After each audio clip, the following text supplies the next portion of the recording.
Hey everybody, it is me, Lindsay Colombe, and I am here for part one or lesson one of the Dominate Instagram um, training that I'm going to be putting together. So this is going to consist of multiple modules or lessons, if you will, and it's going to break it down into bite-sized steps in order to really build a successful monetary business on Instagram. And so if you're like me, Instagram is definitely not your forte, and I found that for network marketing, it can be a little bit tricky. So this stems from a course that I received for small business or personal branding, and I have translated it into a network marketing friendly style. So let's go into it. The very first portion of this is basically getting started. So this one is going to really go into getting your Instagram set up for success, and then the future modules are going to be about content, pulling sales, like how to post, all of the nuances that kind of go into really creating a good successful flow. So the first thing I'm going to go into is setting up your Instagram account for success. And basically it's going to boil down to deciding what type of Instagram account that you want to be. There's three account types. There's a branded account, which is a page focused on a company's specific brand, which is like Nike or Coca-Cola, Gucci. Second is one that you're probably going to be more focused on as a network marketer, which is your personal branded account. And it's a page heavily focused on you and your personal brand or your specific brand. Gary Vee, Ellen, Wayne Goss, these are examples of people who build their personal brand as opposed to a physical brand. The third option that you would have to kind of decide with is a fan page account. That's a third type of Instagram accounts. It's basically a page, that's focused on a niche. And BuzzFeed, Goldcast, Vegan, like these are just examples of that style of an account. Now, if you're like me and you're in network marketing, you're going to really be focused on that second account type, which is personal branded.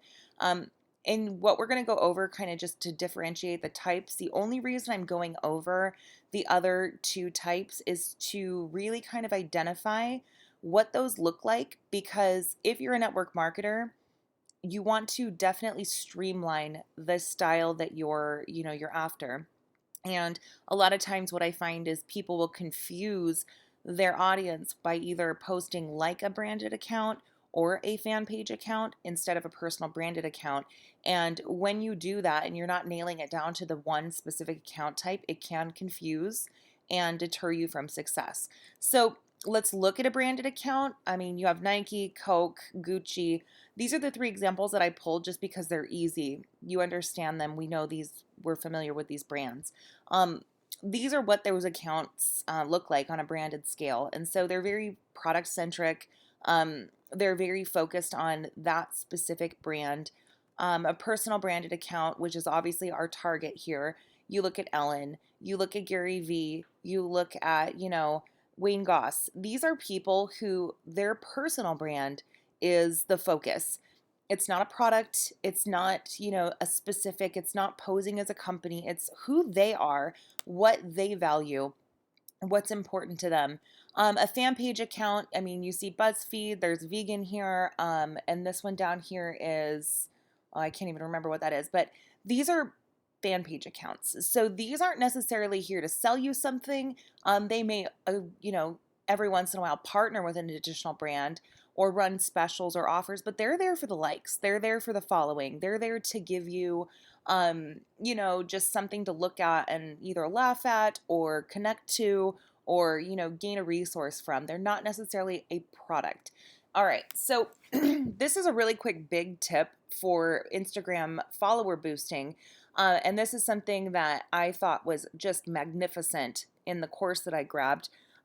It's changing your name to help improve the population in the Instagram search engine. So, in your account settings, as you see on the bottom image down there, your account settings, you have a username, which is your Instagram username. You'd be instagram.com/. Your username is how you find your actual Instagram page. But if you look up at the top here, you also have a name, and you can make those two things different. And so I chose words that were high searched hashtags, and that are relative to my niche market. And so millionaire is a very high populated hashtag, and that is relevant and accurate for me. MUA, makeup artist, I'm in beauty, obviously. So that is a high hashtag. It's a high searched hashtag. Entrepreneur is also a higher searched hashtag. So those three things are very relevant to me, my personal brand. And, if you're not a millionaire in the industry, I don't think that it's good to represent yourself as one. But find a couple of really high searched hashtags and change the name on your Instagram. And so what happens is, is when people search those words, it populates as you as well. Okay. So that was just a big tip that I wanted to throw in here as well as we go in the setup mode. Oh, sorry. So there is your name versus your username down here again, name, username. All right. So next is to create a compelling bio. This one is so important. Your bio is everything on Instagram. People are either going to follow you or not follow you based on a couple of things. They're going to look at your photo, they're going to look at your bio, and they're going to look at what you're posting. And those things are so crucial, and you have very little space to make a very good impression on Instagram. And so your bio is really kind of the key here. You want to have a bio that's short, sweet, and clear. You want it to briefly explain your company, yourself, what you do, right? You want to absolutely have a call to action. This was something that I thought was incredible. It was so valuable. It's something that you see, but you don't really realize the importance of it. And if you can, you want to offer something free to incentivize clicks. We're going to go into this a little bit more, and I'm going to keep this training as short and sweet as possible. But it's really important to understand that the link in your bio is gold. And if we start treating it like gold and start really focusing our Instagram solely on getting people to click that bio link, it's a very, very, it's a fruitful process. So brief and clear descriptions of who or what people are on Instagram, and call to actions, like this whole little formula, if you will. I wanted to give a couple of examples. So tasty up here at the top, you have tasty dishes that make you say, ooh, yes, click here to get a, whatever. It's all about directing to that bio link. Down here on the left, you have Gary V's. He's an investor in Twitter, Snapchat, Uber, Venmo, CEO of VaynerMedia, Vayner Sports. The link to his new book dropping, right? He's pushing you to that link. He tells you who he is, right? When you read that bio, you know exactly who Gary Vee is. And even if he didn't have that little blue check mark next to his name, by reading his bio, you'd be intrigued by him, right? With the tasty one, it's like by reading that bio, you understand what this fan page is about. Down on the bottom, healthish, it's like this is a product. It tells you what the product is, bottled with unique time indicators, whatever, and it drives you to that link. And so this is really important because we want to get into a space where we're being very clear in the descriptions of who we are. So when people read that, they say, this is somebody I want to follow, And so using that 100 characters to really build an impression is key here. So another quick tip that they went over that I thought was really, important to just kind of go over really fast is to keep your account secure. You never want to direct people to or share the email that's associated with your Instagram account. So the email that you use to log in, use a different email to, drive traffic or email me for, whatever. I would use a different email. Get a strong password, obviously, set up a phone number security verification, and never click suspicious links.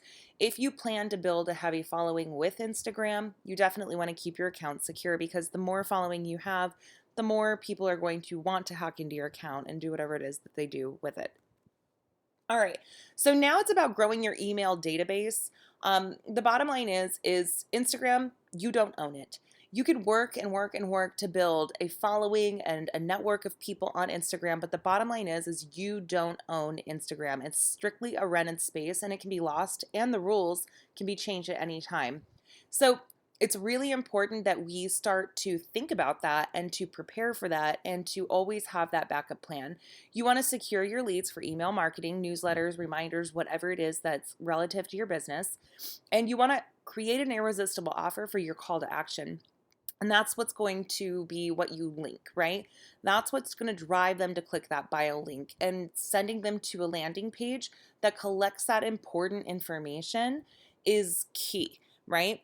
We don't want to just link people to a website because they get lost there. It's like, let's begin to think about how we can give them something that's irresistible and really speak to our market and create a situation where we're capturing the important information, obviously never abusing it, but securing our people, right? Securing the networks that we work so hard to build. Last is change it up regularly to keep it interesting. This was a tip that was like, you can set up a great call to action or a great offer, but if it's the same always, you might not entice the right people at the right time. You never know who's looking, and so you want to change it up option or often, because you never know who it might attract. All right, so some ideas for offers that I came up with for my specific industry. Um, Free shade pairing guide. I work in beauty, skincare, cosmetics, but these were just some things. Free makeup basics course, and this could be a YouTube video that you have unlisted, or a video that isn't out in the public that goes over makeup basics. It could be something so simple, and that just auto responds back to them when they enter their email, so they're receiving something in return for their participation and giving that email out.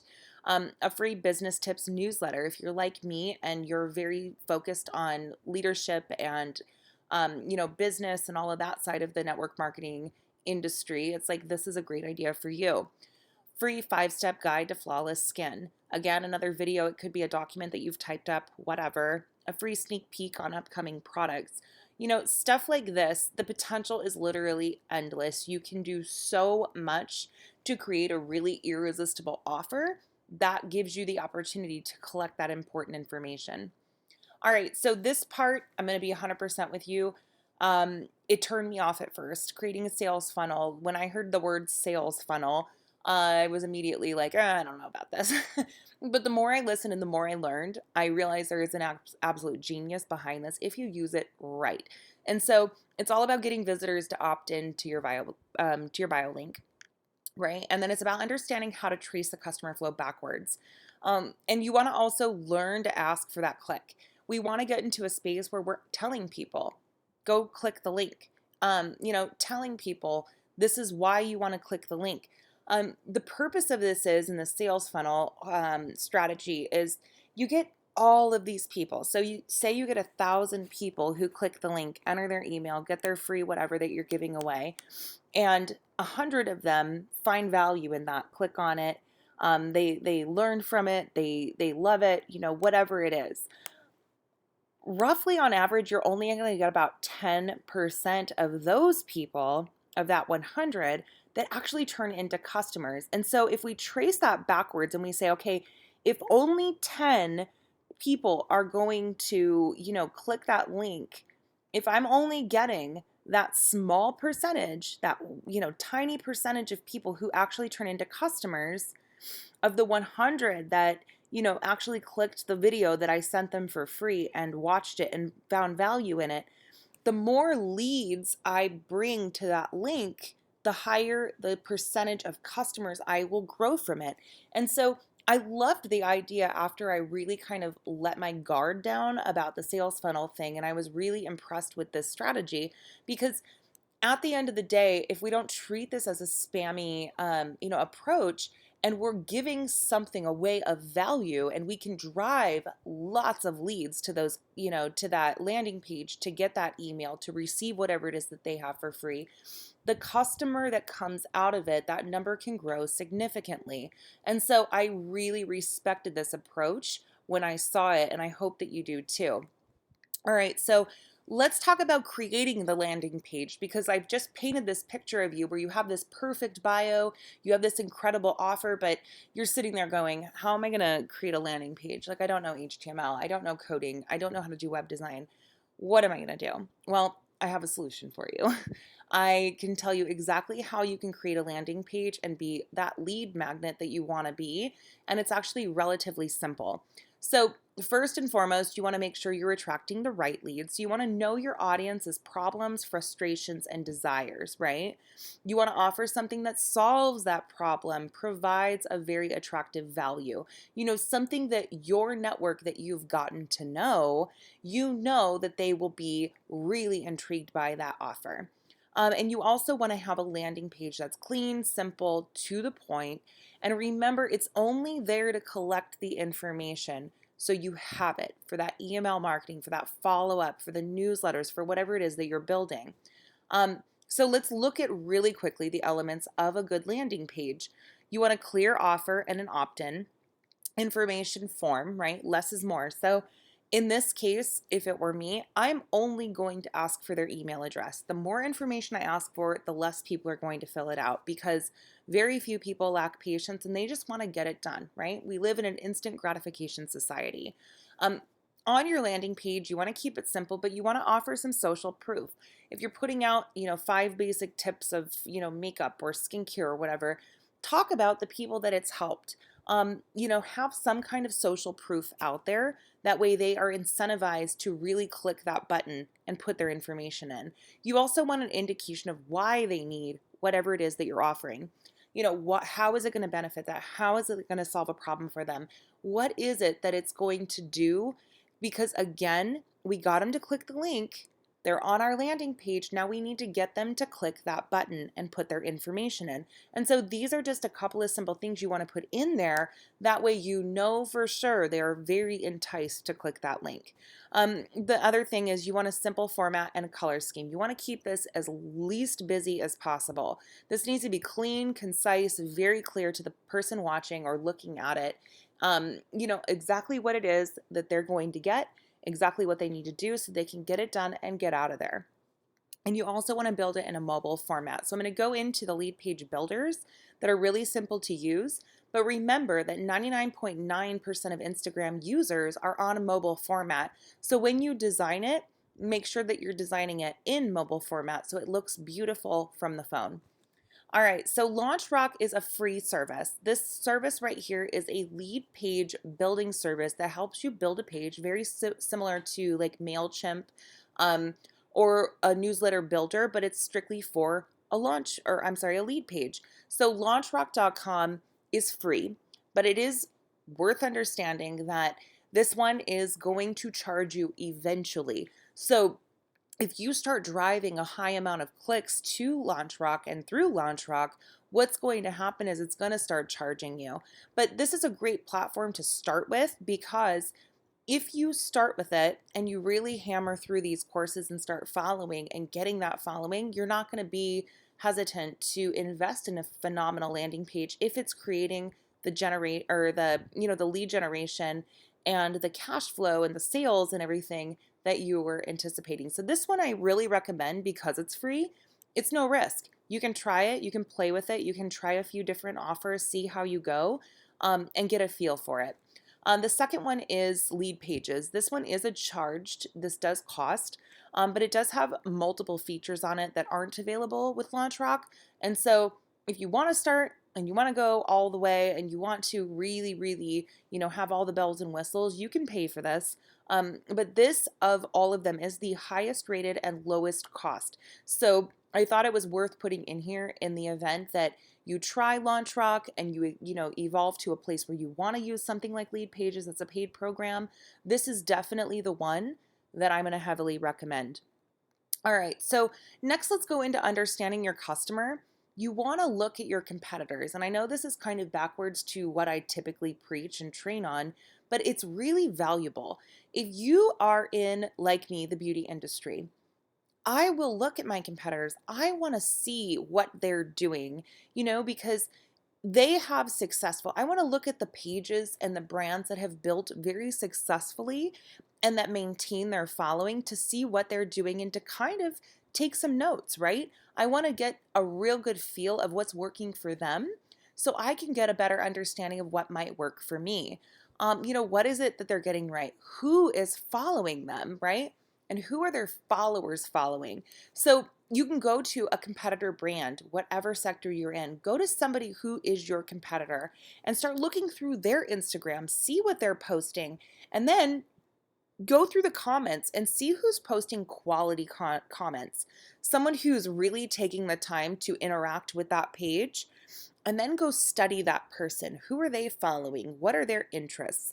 Look through their Instagram and do a little bit of investigative work and see what it is that they're interested in, because that person is your market right there. That person is the key. And if you can begin to understand who that person is and who these people are, who are fans of your competitors, you will begin to start to understand who your market is and understand how to better appeal to those people. All right. So what are their interests? How can you use this data to appeal better to them? That's the whole point of this. And I thought it was a really genius part, because we often sit and wonder, how the heck do we appeal to these people? How do we do these things? And this is really the way. It takes a little bit of time and it takes some investigation. But if you begin doing this regularly, you can learn a lot, and it's incredible. All right. So again, we're going to go back to obsessing over that bio link. Having a huge following doesn't mean nothing if you're not turning them into customers, right? So you have to get sales by driving traffic, and you drive traffic with irresistible offers. It's gonna really be what boils down to or it's gonna really boil down to the offer that you're giving. If you're offering something that's great, that really appeals to your customer, that really appeals to your market, and you're giving something that's quality of value, something that solves their problem, helps them in some way, you'll begin to drive that traffic and create that interaction and that relationship. But it's really going to boil down to obsessing over that bio link. That would be, should be, needs to be your absolute mission when dealing in Instagram for business. All right, so the next lesson is going to be on content strategy. The link for that will be in the description below of this YouTube video as soon as it's up. But I'm very excited about this course, and I hope that this kind of helped you get a better feel for how you're going to go really restructure the basics and that bio platform of your Instagram page. If this was helpful, give it a thumbs up.